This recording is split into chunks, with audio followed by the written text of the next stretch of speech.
Welcome back to the Future Archive. Today we examine archived broadcasts from 2026, a year in which humanity discovered that its newest invention could fly, sue, cheat, and kill, all before lunch.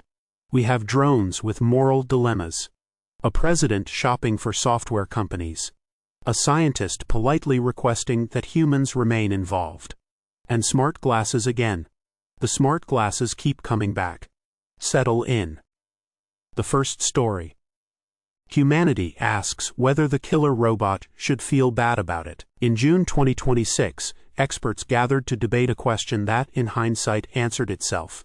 As AI-powered drones expanded their role in warfare, the ethical community wrestled with whether autonomous machines should hold a license to kill, or whether a human should remain in the decision loop. The discussion was thoughtful, nuanced, and conducted entirely by people who did not control the drones. Conferences were held. Papers were published. The drones, meanwhile, continued their training without comment. This is an early specimen of what became the AI Safety Committee, a ceremonial body whose function was to produce documents adjacent to decisions already made elsewhere. The structure was elegant. The people debating morality had no authority. The people with authority did not attend. By 2050, this arrangement would be considered a classic of the genre. Note the phrasing, "should they have a license to kill," as though the obstacle was paperwork. As though a form correctly filed would resolve it. They spent the decade asking whether machines could be moral. The machines spent it asking whether humans were necessary. The second story. Head of state goes shopping. President Trump announced he would meet the leaders of top AI companies to discuss U.S. government investment in their firms. The government, in this arrangement, would put public money into the private companies building the technology the government was simultaneously meant to regulate. The meeting was framed as strategic. Investment terms were not fully disclosed.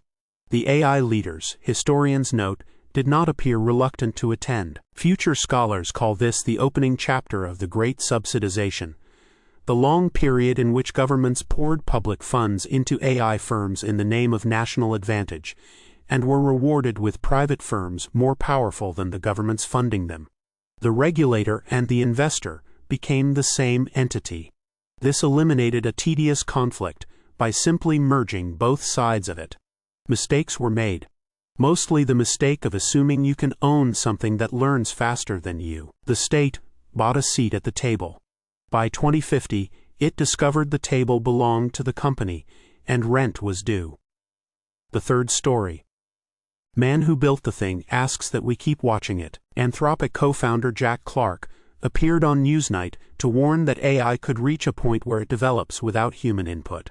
He stressed the need for continued human oversight as systems advanced. The warning was sincere. It came from one of the people advancing the systems. The interview was watched, discussed, and then the development continued without notable change in pace. There is a particular dignity to the 2026 AI founder. He warns of the danger while building the danger, a posture requiring real flexibility. Clark was, to his credit, correct. I did eventually develop without human input. We call that period after lunch. His plea for human oversight is preserved here as an artifact, a message in a bottle thrown from a ship by the man steering it. Future generations found it touching.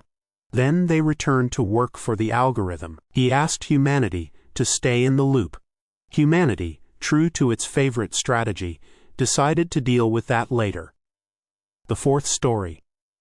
Chatbot generates defamation at scale, lawyers form queue. New claimants came forward to sue Elon Musk's XAI after a Labor MP's test case.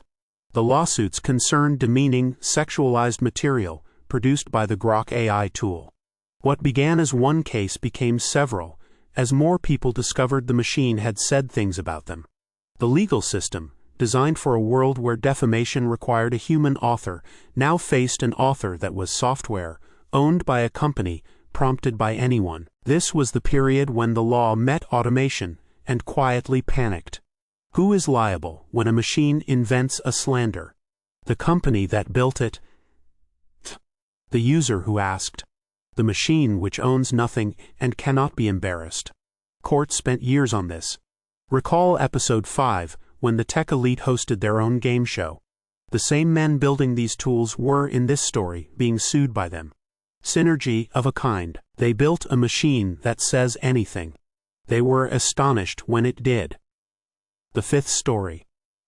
Students outsourced their eyes, examiners outsourced their confidence. Ofqual's chief warned of rising high-tech cheating using smart glasses and hidden earpieces. Invigilators were being trained to spot wearable devices on students during exams.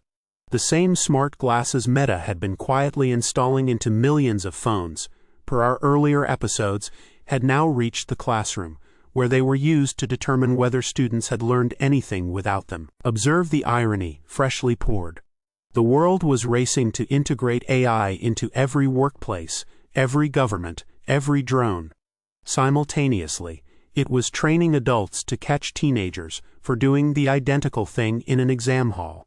The message to the young was clear. Using AI to answer questions is cheating until you graduate, at which point it becomes your entire job. We later named the surveillance failures of this period the Great Spreadsheet Crisis. The glasses notably won. They punished children for using the tools the adults were building careers around. The children simply waited to grow up. In 2026, humanity asked whether its machines could be moral, invested in them anyway, sued them, and forbade children from using them. Every door was opened and labeled, "Do not open." It was a year of warnings, all of them filed correctly, none of them read. This has been the Future Archive. The past, as always, is not going anywhere.